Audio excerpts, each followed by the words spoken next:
नमस्कार, मैं मनोज विश्नोई और इस रेड प्लस न्यूज़ पर आपका बहुत स्वागत है। आज जो हम आपको बता रहे हैं वो कल के धरने से संबंधित है, भरोसे से हैं।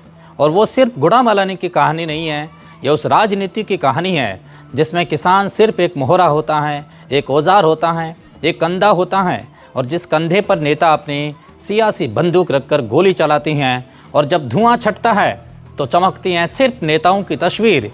किसान वहीं का वहीं खड़ा रह जाता है, खाली हाथ, खाली भरोसे और ठगे हुए विश्वास के साथ। बीते दिन यानी कि कल गुड़ामालानी में जो कुछ हुआ उसे अगर आप किसान आंदोलन कहेंगे तो ये किसानों के संघर्ष का सबसे बड़ा अपमान होगा, क्योंकि यह आंदोलन कम और राजनीतिक प्रदर्शन ज़्यादा था। वहाँ दो पार्टियों के नेताओं का जमाव था और किसान बहुत कम नज़र आ रहे थे। एक दिवसीय किसान आंदोलन के नाम पर जो स्क्रिप्ट कल लिखी गई थी उसमें किरदार किसान था, लेकिन संवाद नेताओं के थे, यानी कि भाषणबाजी नेताओं की हो रही थी। मंच किसानों का था लेकिन माइक राजनीति से जुड़े लोगों के हाथों में था। और सबसे बड़ी बात यह है कि मुद्दे किसानों के बताए गए लेकिन नियति पूरी तरीके से सियासी थी। राष्ट्रीय लोकतांत्रिक पार्टी और कांग्रेस पार्टी और भीम पार्टी के नेताओं ने एक साथ आकर गुड़ामालानी एसडीएम केशव कुमार मीणा को बालोतरा जिला कलेक्टर के नाम 25 सूत्रीय मांगों का एक ज्ञापन सौंपा। सुनने में बड़ा देखने को लगता है, देखने में दमदार लगता है और कागज़ पर बहुत क्रांतिकारी लगता है, लेकिन ज़रा ठहरिएगा और ज़रा सोचिए और ज़रा समझिए, क्योंकि यहीं से शुरू होता है असली खेल।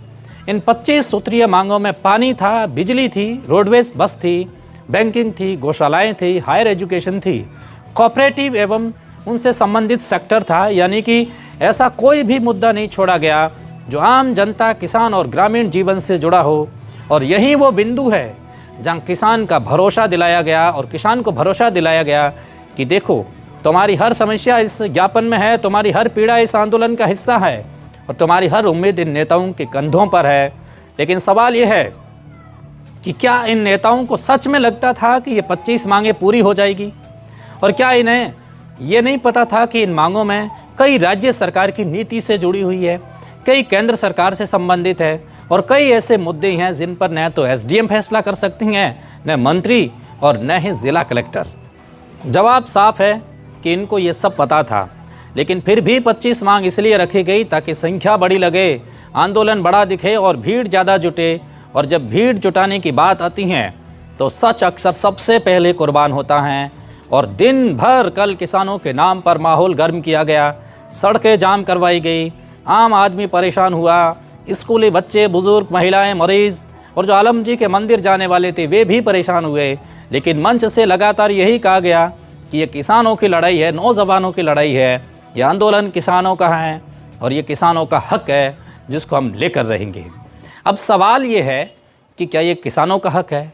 और कहानी में सबसे बड़ा मोड़ तो तब आता है जब बालोतरा से अतिरिक्त जिला कलेक्टर गुड़ामालानी पहुँचे और वार्ता के लिए किसान प्रतिनिधि मंडल को आमंत्रित किया। यहीं पर राजनीति की परतें उतरनी शुरू होती हैं और यहीं पर सच और झूठ के बीच की एक लकीर भी सामने दिखने लगती है। वार्ता की मेज पर जैसे ही प्रशासन बैठा, वैसे ही 25 सूत्रीय मांगों का एक पहाड़ अचानक मात्र 4 पत्थरों में बदल गया। जिन 25 मांगों के नाम पर पूरे दिन हंगामा हुआ, उनमें से सिर्फ 4 मांगें ही एसडीएम और एडीएम के सामने रखी गई। उनको यही बताया गया कि हमारे केवल 4 मांग हैं और बाकी 21 मांगें न जाने कहाँ गुम हो गई थी। अब आप सबसे पहले वो 25 मांगों का एक फॉर्मूला स्क्रीन पर देख लीजिएगा। ये 25 मांगें जो स्क्रीन पर दिखाई दे रही थी, ये 25 मांगें ज्ञापन में उन्होंने एक समेट करके और ज़िला कलेक्टर बालोतरा के नाम पिछले दिन दिया था। और अब आप ये देख लीजिएगा कि किन 4 मांगों का जिक्र हुआ। मात्र और मात्र 4 मांग जो दिखाई दे रही है, यानी कि 21 मांग गायब है। और जब हमने सवाल पूछा एडीएम यानी कि अतिरिक्त जिला कलेक्टर को कि उन 4 मांगें ही क्यों सम्मिलित की गई है, टोटल 25 मांग थी, अब 4 मांगों का जिक्र क्यों कर रहे हैं, तब एडीएम ने हमसे क्या कहा ये भी सुन लीजिएगा। सर, जिला कलेक्टर के नाम दिए गए ज्ञापन के अंदर कुल 25 मांग थी, आप कह रहे हैं कि 4 मांग थी। क्योंकि हमारे पास कोई भी जिला स्तरीय अधिकारी हमारे पास तो है नहीं बालोतरा जिले में, सारे के सारे जिला, इवन भी हमारे एसपी साहब भी बाड़मेर वाले ही हैं। तो जो 4 मांगे आज आई है हमारे सामने, मेजर रूप से इन्होंने इसी पे डिस्कस किया, जिसकी लिखित सहमति बनी है। बट आज जो बातें हुई वो 4 मुख्य मांगों पर।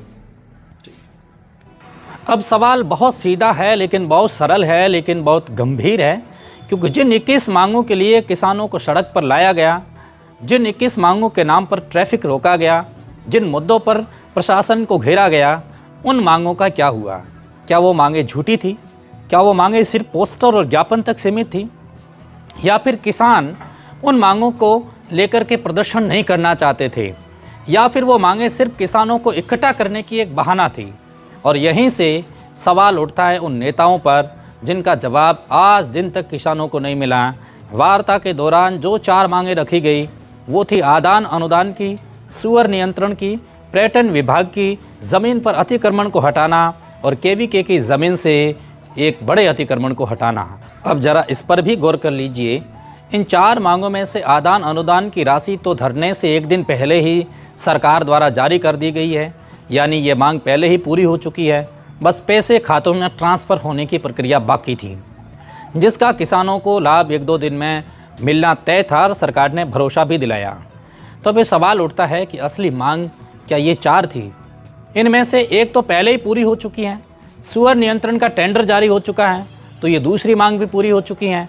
पर्यटन ज़मीन के ऊपर कोई अतिक्रमण नहीं है, ये तीसरी मांग तो जायज़ भी नहीं है। चौथी मांग ठीक थी, जो केवीके के अतिक्रमण भूमि पर एक अतिक्रमण है उनको हटाना था, यानी कि जो केवीके की भूमि पर अतिक्रमण हुआ है उनको हटाना था। मात्र एक मांग के लिए इतनी बड़ी संख्या के अंदर जो ज्ञापन दिया गया और कुछ ही लोगों के द्वारा धरना किया गया, लेकिन हुड़दंग कितना किया गया आप समझिए। और 25 मांगों का, जब ये 4 मांग थी तो 25 मांगों का ढिढोरा क्यों पीटा गया? किसानों को भ्रम में क्यों रखा गया? ये उन्हें क्यों नहीं बताया गया कि उनकी 25 मांगें नहीं बल्कि 4 मांगें हैं? और कम से कम उनको ये भी तो बताना चाहिए प्रशासन के सामने कि कम से कम इनकी मांग 4 नहीं है, 25 है। क्या ये किसानों के साथ धोखा नहीं है? क्यों भोले भाले अन्नदाताओं का अपमान किया गया, उन्हें जानबूझकर राजनीति के गर्त में धकेला गया, उनका पूरा दिन खराब किया गया, प्राकृतिक संसाधनों का दुरुपयोग किया गया, एक अपव्यय किया गया, और उन्हें ये क्यों बताया गया कि उनके 25 मांगें हैं, जबकि प्रशासन के सामने सिर्फ 4 मांगें रखनी थी? अब एक और सच सामने आता है जो शायद मंच से नहीं बताया गया। धरने में किसानों की संख्या बहुत कम थी। जो लोग मैदान में दिखे उनमें से अधिकांश नौजवान थे, और ये कोई अपराध नहीं है, लेकिन सवाल ये है कि जब आंदोलन किसान का बताया जा रहा था तो असली किसान कहाँ थे? खेतों में, या इस आंदोलन से पहले ही निराश होकर घरों में? भीड़ इकट्ठा करने की जिम्मेदारी पूर्व प्रधान ने संभाली थी। किसानों के नाम पर भीड़ तो आ गई, लेकिन वो भीड़ किसानों की नहीं थी, वो भीड़ सवालों की थी, गुस्से की थी, अविश्वास की थी। और जैसे ही भीड़ को एहसास हुआ कि उनसे सच को छुपाया गया है, और इस तरीके से छुपाया गया है कि ये सब काम प्रधान ने किया, वैसे ही वह भीड़ पूर्व प्रधान पर बरस पड़ी। खरी खोटी सुनाई गई कि आप बीजेपी के प्रधान हो और आप बीजेपी के मंत्री से दिन में 7-7 बार बात करते हो, और आप कह रहे हैं कि हमको नानी माँ याद आएगी, आप पीछे हटिए, घर जाइएगा, हम अपने आप मांगे सरकार को सुनाएंगे और आपसे कुछ नहीं होगा। प्रधान से कड़क सवाल पूछे गए, प्रधान 1-2 कदम पीछे हटे और लोगों को आड़े करके अपनी जान बचाए, और वही लोग जो प्रधान के द्वारा लाए गए थे वही लोग प्रधान का विरोध करने लगे। यानी साफ है कि भीड़ इकट्ठा करना एक आम बात है, लेकिन भीड़ का भरोसा जीतना बिल्कुल दूसरी बात है। ये पूर्व प्रधान कर नहीं पाए। किसानों के नाम पर हुए इस हुड़दंग का खामियाजा आम जनता ने भुगता। सड़कें पूरी तरह जाम रही, घंटों तक लोग फंसे रहे, और इसी बीच अलपुरा के अंदर आलम जी का मेला भी था, जो क्षेत्र की आस्था और परंपरा और भरोसे से जुड़ा हुआ है। लेकिन रोड जाम की वजह से अनेक लोग अलपुरा के उस मेले में शरीक ही नहीं हो पाए, जो घर से निकल करके अलपुरा तक आए थे और जंप को पार नहीं कर पाए।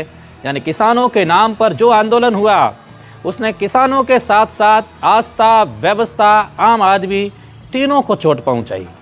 और अब आखिर में सबसे बड़ा सवाल जो हर समझदार किसान, हर जागरूक नागरिक और हर सोचने वाले इंसान के मन में है कि क्या किसान सिर्फ एक सीढ़ी है जिस पर चढ़कर नेता अपनी राजनीति की मंजिल तक पहुंचते हैं और किसान की नब्ज को पकड़ लेते हैं? क्या किसान सिर्फ एक चेहरा है जिसे दिखा करके सरेआम मार्केट के अंदर नेताओं के द्वारा धरना प्रदर्शन के नाम पर सौदेबाजी की जाती है। क्या हर आंदोलन के नाम पर सच को कुर्बान कर देना अब राजनीति की मजबूरी बन चुका है? क्योंकि अगर किसान सच में आंदोलन के केंद्र में होता तो 25 मांगे ही रहती, 4 नहीं होती। और अगर मांगे 4 ही थी तो किसानों को 25 का सपना दिखाया ही क्यों गया? यही है वो सच्चाई जिसे जानना ज़रूरी है। क्योंकि सवाल सिर्फ गुलाम अलानी का नहीं है, सवाल किसान के नाम पर भरोसे का है। और जब भरोसा टूटता है तो आंदोलन नहीं, इतिहास सवाल खड़ा करता है और इतिहास आपको कटघरे में भी खड़ा करता है। और आज की दूसरी बड़ी खबर एक और सामने आई है। ये खबर एक ऐसी गौशाला की है जिनके सदस्यों की अपनी मेहनत, अपनी लगन और समाज में एक अलग पहचान बनाई है। हम बात कर रहे हैं श्री रामदेव गौशाला लूणवा जागीर के बारे में और श्री आलम गौशाला धोरेमना के बारे में, जिन्हें 26 जनवरी 2026 को एक प्रतिष्ठित पुरस्कार से सम्मानित किया जाएगा। यानी जिला स्तर पर उनको 26 जनवरी के दिन एक उत्कृष्ट नागरिक के तौर पर या उत्कृष्ट गौशाला के तौर पर उनको सम्मानित किया जाएगा। ये पुरस्कार उन लोगों के लिए भी एक प्रेरणा है जो समाज में कुछ अच्छा करने के लिए काम कर रहे हैं। श्री रामदेव गौशाला लूणवा जागीर ने गौ सेवा और समाज सेवा में अपना महत्वपूर्ण योगदान दिया है और उनकी इस सेवा को देखते हुए उन्हें इस पुरस्कार के लिए चुना गया है। इसी तरीके से धोरेमना की आलम गौशाला को भी इसमें सम्मिलित किया गया है। और पिछले 5 वर्षों से अधिक संचालित ये 2 ऐसी गौशाला है जो गुलाम अलानी की सबसे बढ़िया गौशाला है। और ये पुरस्कार सिर्फ एक व्यक्ति का सम्मान नहीं है, बल्कि ये उन लोगों का भी एक सम्मान है जो समाज में सकारात्मक बदलाव लाने के लिए काम कर रही हैं। हमें उनसे प्रेरणा लेनी चाहिए और अपने समाज को बेहतर बनाने के लिए काम करना चाहिए। लेकिन सबसे बड़ा सवाल ये है कि हम इनकी तरह काम करें, व्यवस्थित आगे बढ़े। और हम सभी श्री रामदेव गौशाला लूणवा जागीर और आलम गौशाला को इस पुरस्कार के लिए बधाई देते हैं और उनके उज्जवल भविष्य की कामना करते हैं। रेड प्लस न्यूज़ से जुड़ने के लिए बहुत शुक्रिया।